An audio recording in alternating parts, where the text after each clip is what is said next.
강의 시작하겠습니다. 반갑습니다. 네. 자, 감사합니다. 오늘 357강 강의 제목이 조금 거창하네요.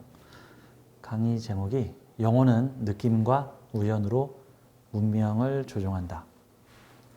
영혼은 느낌과 우연으로 운명을 조종한다. 대부분의 부부 인연들이 느낌과 우연으로 부부 인연을 맺으시는 분들이 많습니다. 그래서 가끔 논리와 이성들이 결혼 계획을 세우고 이렇게 결혼을 하겠다 또는 결혼 안 할란다 뭐 이런 식으로 논리와 이성들이 얘기를 하는데, 그거는 논리와 이성이 할 수 있는 일이 아니라 느낌과 감정 그리고 우연이 만들어내는 작품들입니다. 대부분의 경우. 인생사의 95%는 느낌, 감정 그리고 우연을 통해서 대부분 사건이 벌어집니다. 흔히들 표현할 쪽에 내가 그날 밤 미쳤었나 봐. 내가 왜 그랬을까? 뭐라든가 했더니 이 회사를 다니게 됐고 했더니 이 학교에 이 학과를 다니게 됐고 했더니 이 사람과 같이 일을 하게 됐고 했더니 내가 지금 여기서 공부를 하고 있고 뭐 이런 등등이죠. 근데 이제 보통은 우연이 겹치고 그 우연을 겹칠 때 또 누가 뒤에서 엉덩이를 톡톡 미냐 하면은 느낌, 감정. 그 중에서도 특히나 느낌. 이 감정이라는 아이는 양쪽에서 조종하거든요. 내 무의식과 내 외면의식에서 같이 조종합니다. 그러니까 그 뭐 글라이더 같은 비행기 같은 거 보면 한번 이렇게 보죠. 그 운전 연습하실 때 면허증 있으시죠? 예, 면허 시험장에 가서 그 교관이 옆에 앉아 있고, 보통은 운전면허 학원에 가면 주행 연습을 할 때 교관이 옆에 앉아 있고 이제 훈련생이 핸들을 잡아요. 그런데 그 훈련생이 타고 있는 운전 연습장의 차는 브레이크가 보조석에도 있습니다. 그 조종하는 게 보조석에도 있어서 보조석에 앉아 있는 교관이 브레이크를 뚝뚝 밟아요. 위급할 때는 차를 세웁니다. 조종 장치가 나만 가지고 있는 게 아니라 또 다른 사람, 전문가가 나보다 훨씬 운전을 잘하는 사람이 핸들을 잡고 있습니다. 우리의 삶도 또 다른 내가, 내 안에 들어있는 또 다른 내가 마치 운전 연습장의 교관처럼 또 다른 차원에서 우리의 인생을 조종하고 있는데, 그 조종하는 주된 도구가 느낌, 감정, 우연. 그 중에서도 특히 느낌은 거의 90% 이상 그 교관이 조종하는 거고, 감정이라는 것은 나의 에고적 이성과 그 다음에 무의식의 또 다른 나가 같이 공유하고 있습니다. 그래서 일명 우리가 생각, 감정의 노예가 되지 말아라 라고 얘기를 하는 게, 우리가 핸들을 안 잡으면 나의 무의식 속에 들어있는 또 다른 또 다른 나, 이제 교관이죠. 내 인생을 조종하는 또 다른 나가 생각과 감정을 지배해서 나를 로봇처럼 조종해버립니다. 사실 어떤 차원에서 우리들은 이 지구별에서 내 생각을 가지고 살아가고 있다고 착각하고 있는 우리들은 마치 집단 드론의 한 명 같은 느낌도 듭니다. 집단 드론. 요즘 각종 퍼포먼스에서 드론 수십 대에서 수백 대의 드론을 이용해서, 예전에 스파이더맨 시리즈에서도 그 집단 군집 드론에 대해서 나왔는데, 집단 군집 드론의 일원이 아닌가라고 한번 생각을 해봐야 됩니다. 우리는 만약에 미래의 어떤 시대에 그 집단 군집 드론에 드론 하나하나에다가 약간의 인공지능을 집어넣었다고 한번 생각을 해봐요. 그 군집 드론 개개인에게 너는 자유야. 너는 너의 생각대로 살 수 있는 자유의지가 있어. 라면서 군집 드론에게 자유의지를 부여합니다. 그래서 그 군집 드론은 내 하늘을 날아다니는 드론, 그 군집 드론들은 자신이 군집 드론의 일원이라는 걸 모르고 하늘을 날다가 우연히 뭔가 위로 올라가고 싶은 느낌이 든다. 어디 한번 올라가 볼까? 내려가고 싶은 느낌이 든다. 내려가 볼까? 빨간 불을 반짝여 보고 싶다. 빨간 불을. 파란 불을 반짝여 볼까? 이렇게 뒤로 돌아서 한번 날고 싶네? 이런 느낌이 들어서 그 느낌 따라서 하늘을 날기도 하고 땅으로 내려가기도 하고 빨간 불을 켜기로 했어. 근데 그 광경을 보고 있는 수많은 다른 사람들이 우와 500대의 드론이 연출하는 멋진 글자쇼, 멋진 플레잉카드 하면서 나는 그냥 우연히 느낌 따라 움직였을 뿐인데 수백 대의 드론이 퍼포먼스를 펼치고 있는 그 중에 한 명이더라. 그리고 나는 뭔가 원격 컨트롤 타워 조종관으로부터 프로그램이 돼서 236번 드럼 오른쪽으로 10도 상승하라. 238번 드럼 그 밑으로 빨간불을 켜고 지나가라. 536번 드론 그 위를 제주 넘으면서 한 번 더 뛰어넘어라. 라는 식으로 중앙 컨트롤 타워 컴퓨터가 달린 조종판으로부터 실은 나는 조종을 당하고 있는 거였더라. 조종을 당하고 있는 거였다. 가끔 우린 그런 생각들을 좀 해봐야죠. 저는 이제 운명학을 연구를 하면서 이제 수많은 분들의 사연을 듣고 수많은 분들의 삶의 얘기를 현장에서 들으면서 인간의 삶이 꼭 군집 드론의 일원인 것 같다.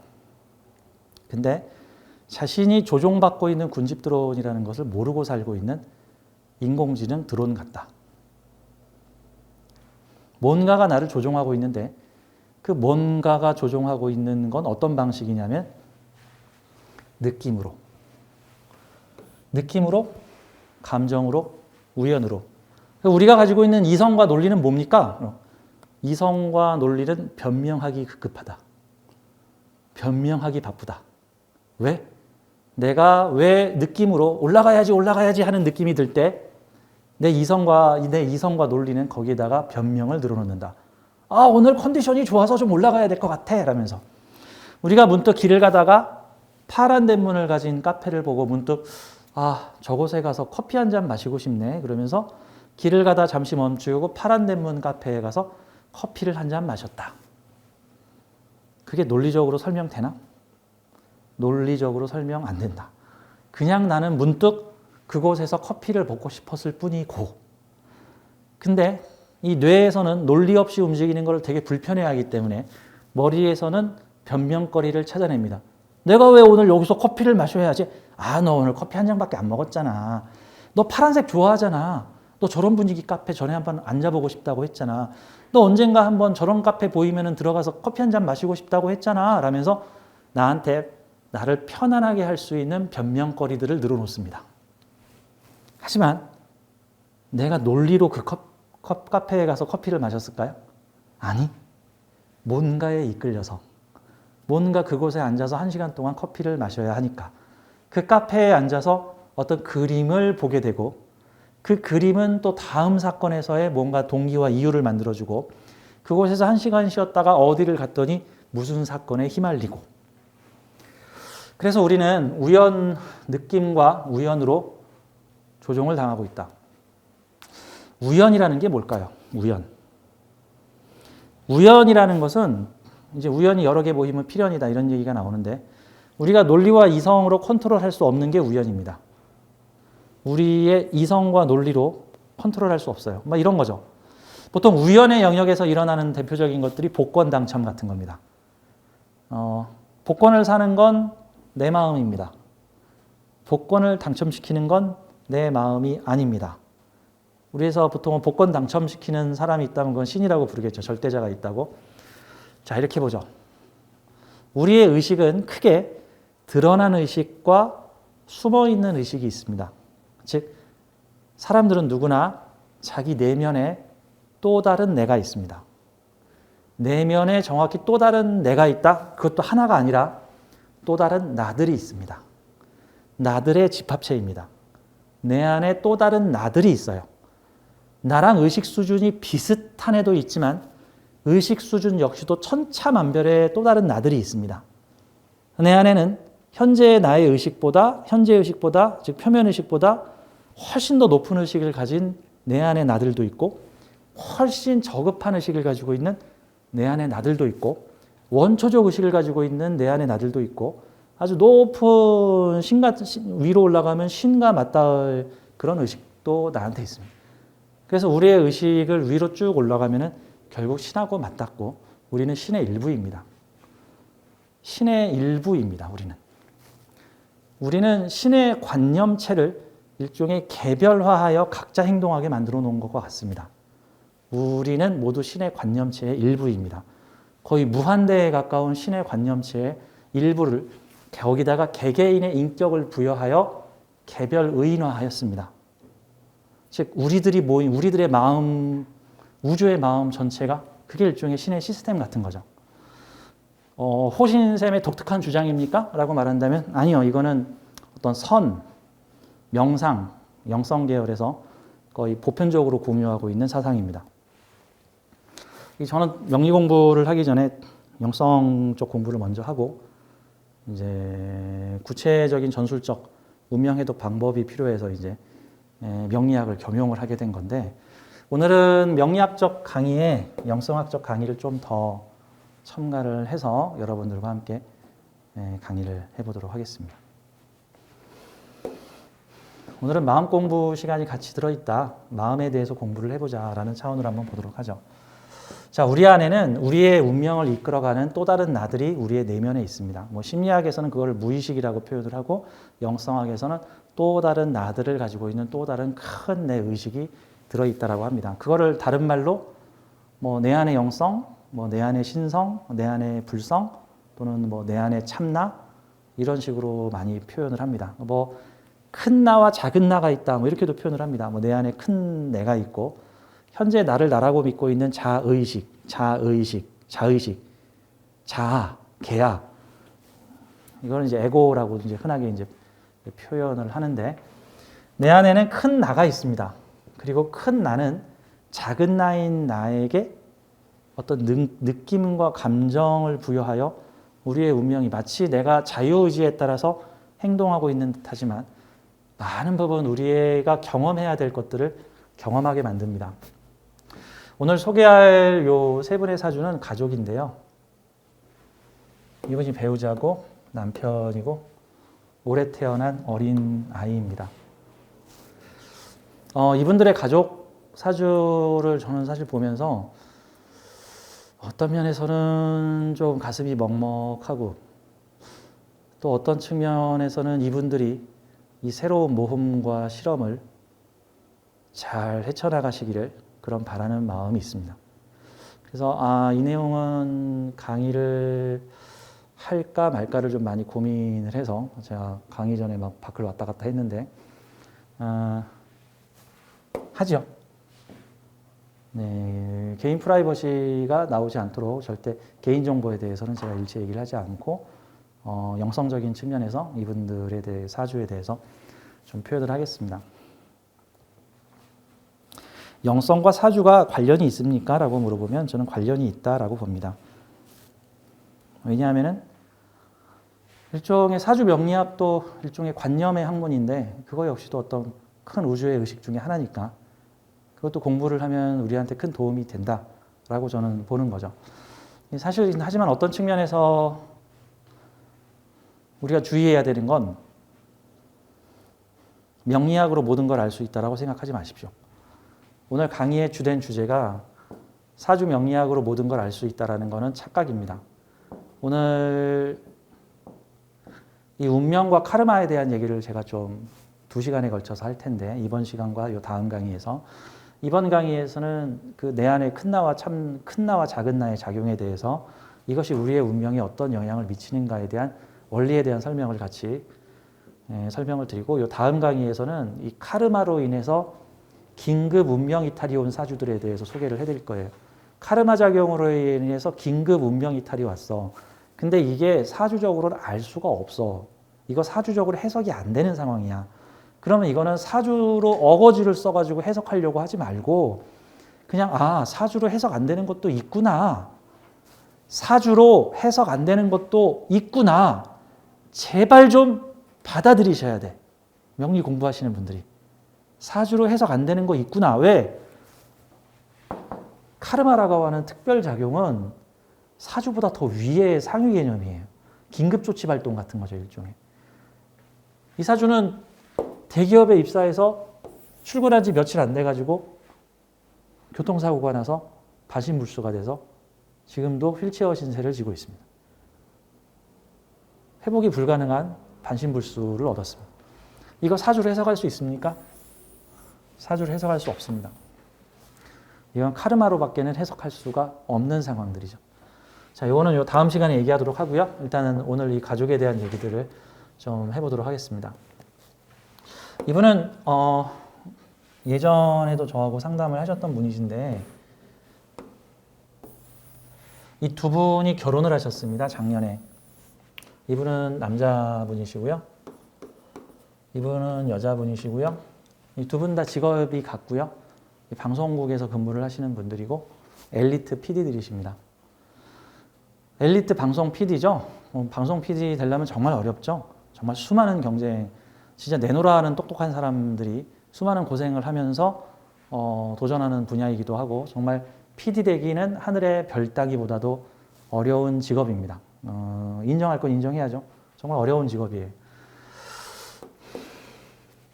이분이 같은 동료 PD였던 이분과 부부의 인연을 작년에 맺었는데 이분은 저는 이 두 분의 사주를 한참 바라보고 어떤 느낌이 들었느냐 하면은 만나야 할 분이 만났고 반드시 만나야 할 분이 만났고 왜 그러냐 하면은 두 분의 결혼 관련 스토리가 사주에서 나오는 메시지가 같기 때문에 거기에 결정적으로 얼마 전에 태어난 아이의 사주가 바로 그 부부의 관계를 암시하고 있기 때문에 그런 요소입니다.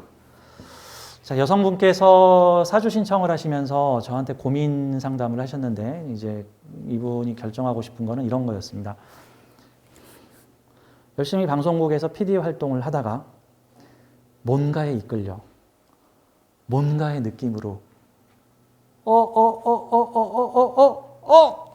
내가 결혼했네? 바로 애가 태어났네? 이거 뭐지? 이거 벗어날 수가 없게 됐네? 그래서 이분이 방송국 PD로 있다가 결혼과 함께 아이를 가지시게 되면서 방송국을 그만두셨습니다. 그래서 현재 아이를 키우는 주부신데, 아이를 키우는 주부세요. 지금 아이가 한 3개월 정도 된 아이니까 정말 꼬물꼬물한 진짜 애기죠. 이게 이분의 사주인데 명리적으로 한번 판단을 해보죠. 이 사주가 가정적으로 보이세요? 사회적으로 보이세요? 사주가 다 뭘로 있죠? 재관으로 돼 있죠. 재관으로. 재관격 사주잖아요. 이렇게 되면. 잡기제격이죠. 잡기제격에 관을 올렸습니다. 잡기제격에 관을 올렸다는데 보세요. 이게 월지에서 투출된 게 아니고요. 연주에서 끄집어 올린 건데 이게 이렇게 되면 보통 인묘지에서 끄집어 올린 글자예요. 이거 가치가 더 높아요. 내 앞에 선행자인 울축이가 애씨 안 해 해가지고 집어넣은 걸 내가 다시 끄집어 올렸어. 그리고 이 금의 기운이 지금 어떻게 라인이 돼 있어요? 이렇게 돼 있죠. 이렇게. 이 사주는 재관격으로 돼 있으니까 기본적으로 기운이 관에 몰려 있다라고 볼 수 있는데 사주가 재관격으로 돼 있으면서 관에 몰려 있는데 게다가 그 관이 경쟁성, 쟁관돼 있는 형태야. 내가 아니어도 할 사람 많어. 나 이거 꼭 하고 싶어. 사회적으로 큰 명예를 올리고 싶은 사주라는 뜻이죠. 특히 이 을목이 경진에 뿌리를 내리고 있어요. 이 을목의 뿌리가 어디야? 이거 뿌리 있어? 뿌리 없잖아. 여기 뿔이 있잖아.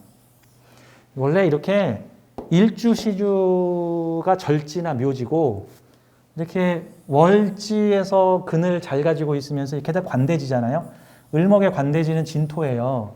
음간 을목의 관대지는 가장 기운을 잘 받는 곳이에요. 쉽게 말해서 내 나와발이라는 곳이죠. 근데 이분은 사회적 재관 활동을 할 때는 아싸 내 나와발이. 근데 이분이 집에 가만히 있으면 아휴 절지야. 가시방석이야. 가시방석이죠. 그러니까 사실 이분은 이 형태의 사주는 뭐라고 표현할까요?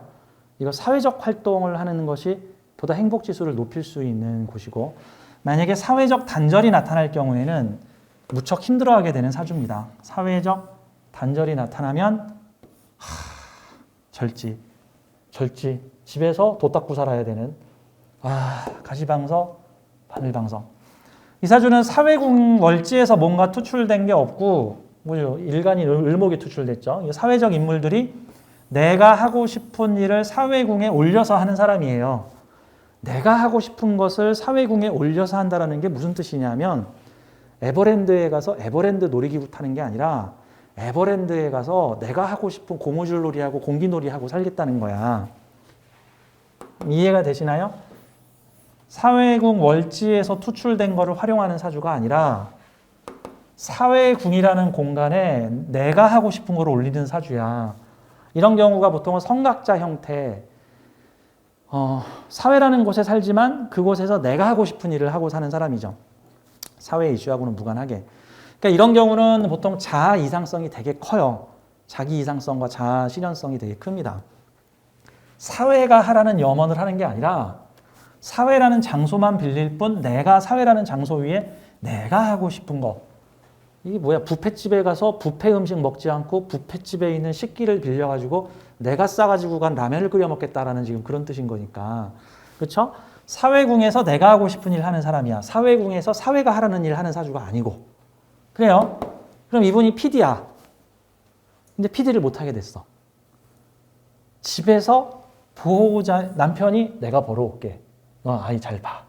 그리고 그 PD 좀 하지 마. 가끔 자기 직업에 대해서 그 남들에게 못하게 하는 사람들이 있어요. 뭐 예를 들어서 저희 아버지는 택시기사였는데 우리 아이들은 절대 택시기사 같은 거 하면 안 된다. 너희들 공부를 해야 된다. 뭐 이런 분이셨죠. 가끔 가다 보면은 뭐 연예인 계통의 일을 하신 분들이 내 자식은 연예인 안 시키겠다. 뭐 이런 분들도 계시는 거니까. 근데 이제 이분은 남편이 내 부인은 방송계에서 일하지 못해. PD 하지 마. 다른 거 해. 설사 하더라도 딴 거 해봐. 근데 이 나이 될 때도 치열한 경쟁을 거쳐서 이게 이 관을 지금 놓고 다투는 을목들이 많죠. 이거 되게 치열한 경쟁의 자리를 가지고 있는 거예요. 치열한 경쟁. 이런 사주가 연예인이면 저기 뭐죠? 뭐 라디오 방송 프로그램 진행하다가 한 달 휴가 갔다 오면 게스트가 자기 자리 꿰차는 사주야. 이런 형태들은. 치열한 쟁관을 가지고 있는 형태니까. 자, 이분이 어떤 고민을 했느냐. 지금 PD를 그만두고 주부가 돼서 아이를 키우고 있는데 상실감이 너무 크다. 우울증까지 오려고 한다. 나 너무 힘들다. 그래서 다시 경력 단절이 이렇게 어쩌다 보니 생겼는데 이거 다 하다 보니까 지금 생긴 일들인데 지금 이게 뭔가 느낌 감정에 따라서 어쩌다 보니 지금 이런 일이 벌어졌단 말이죠. 이러려고 한 게 아니었는데 하다 보니까 결혼했고 애 낳은 거야 이제. 저는 뭐라고 얘기를 해줬을까요? 하고 싶은 걸 하십시오. 원래의 자리로. 하고 싶은 걸 하십시오. 그런데 문제는 남편이 결사반대. 만약에 내가 다시 방송 PD로 돌아가게 되면 이혼 불사. 배우자 사이에 거의 이혼까지도 거론될 정도로 자기 부인이 다시 원래의 직업으로 돌아가는 것을 결사, 경렬, 반대. 왜 그렇게 싫어할까? 남자 사주가 이렇게 생겼으니까. 왜 그렇게 싫어할까요? 이렇게 생겼잖아. 이게 지금 타협이 되냐고, 이게 지금 타협이 되냐고. 이제 남자분 사주를 보고 헉 했어요. 오래간만에 보는 아주 특이한 사주를.